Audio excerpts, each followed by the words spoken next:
আসসালামু আলাইকুম। কুকিং হাউসে সবাইকে স্বাগতম জানাচ্ছি আমার আজকের রেসিপি দেখার জন্য। ফুলকপির ভীষণ মজাদার একটি রেসিপি নিয়ে চলে এসেছি। আজকে রান্না করব ফুলকপির কারি।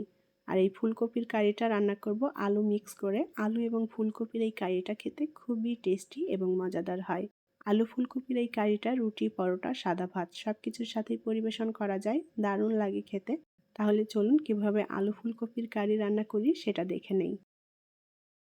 প্যানে পরিমাণ মতো করে তেল দিয়ে দেব। এখন এই তেলের মধ্যে দিয়ে দেব কেটে রাখা ফুলকপি। ফুলকপিগুলো আমি একটু বড় টুকরো করে কেটে নিয়েছি। ফুলকপির মধ্যে এখন পরিমাণ মতো করে লবণ দিয়ে দেব। আর দিয়ে দেব সামান্য হলুদের গুঁড়া। এখন ভালোভাবে নেড়েচেড়ে আমি ফুলকপিটা ভেজে নেব। চুলার আঁচ মিডিয়ামে রেখে সুন্দর করে নেড়েচেড়ে ফুলকপিটা হালকা লালচে করে ভেজে নেব। খুব বেশি কড়া করে ভাজার দরকার নেই, হালকা ভেজে নিলেই হবে। আর ফুলকপিটা আগে থেকে ভেজে নিলে ফুলকপির যে কাঁচা গন্ধ সেটাও চলে যাবে আর এটা খেতেও অনেক বেশি টেস্টি হবে। ফুলকপি আমি সুন্দর করে নেড়েচেড়ে হালকা লালচে করে ভেজে নিয়েছি। এখন প্যান থেকে আমি ফুলকপিগুলো তুলে নেব। এখন এই তেলের মধ্যে দিয়ে দেব আলু। আলুগুলো আমি একটু মোটা টুকরো করে কেটে নিয়েছি। ছোট সাইজের 4টা আলু নিয়েছি এখানে। আলুর মধ্যে সামান্য লবণ এবং হলুদের গুঁড়া দিয়ে দেব। আলুটাও আমি ভেজে নেব। আলু এবং ফুলকপি আগে থেকে ভেজে নিয়ে এই কারিটা রান্না করলে খেতে ভালো লাগবে। আলুগুলো আমি হালকা লালচে করে ভেজে নিয়েছি। এখন আলুগুলো আমি তেল থেকে তুলে নেব। প্যানে আবারও সামান্য পরিমাণে তেল দিয়ে দেব।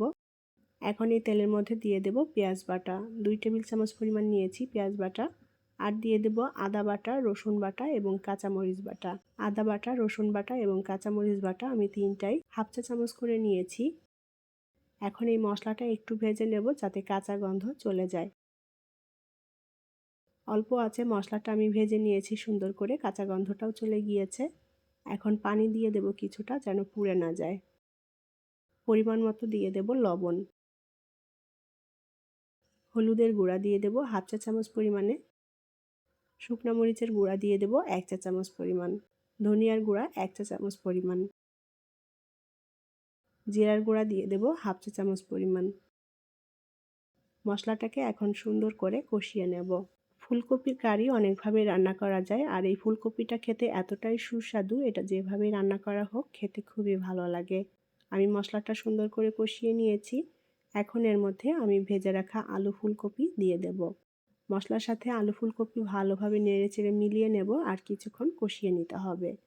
এখন অল্প আঁচে কষিয়ে নেব যাতে আলু ফুলকপির মধ্যে মশলাটা ভালোভাবে মিশে যায়। ঢাকনা দিয়ে ঢেকে অল্প আঁচে রান্না করে নেব। 5 মিনিটের মতো ঢাকনা দিয়ে ঢেকে দিয়েছিলাম। এখন আলু ফুলকপিগুলো উল্টাপাল্টা করে নেড়ে দিতে হবে যেন সব দিকটাই সমানভাবে সেদ্ধ হয়ে যায় আর মশলাটাও ভালোভাবে মিশে যায়। আবারও ঢাকনা দিয়ে ঢেকে দেব। আরও 3-4 মিনিট ঢাকনা দিয়ে ঢেকে রান্না করে নিয়েছি। আলু ফুলকপিটাও বেশ ভালোভাবে সেদ্ধ হয়ে গিয়েছে।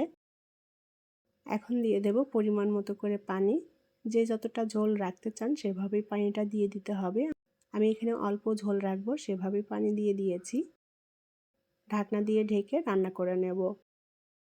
5 মিনিটের মতো ঢাকনা দিয়ে ঢেকে রান্না করে নিয়েছি। ফুলকপির কারি রান্না করা প্রায় হয়ে এসেছে, ঝোলটাও টেনে এসেছে। আমি আর সামান্য একটু ঝোল টানিয়ে নেব। এখন এর মধ্যে দিয়ে দেব হাফ চা চামচের মতো গরম মশলার গুঁড়া। কাঁচামরিচ দিয়ে দেব কয়েকটা, সুন্দর একটা ফ্লেভারের জন্য। আলতো করে নেড়েচেড়ে মিলিয়ে নেব। এবার এর মধ্যে দিয়ে দেব ধনেপাতা কুচি।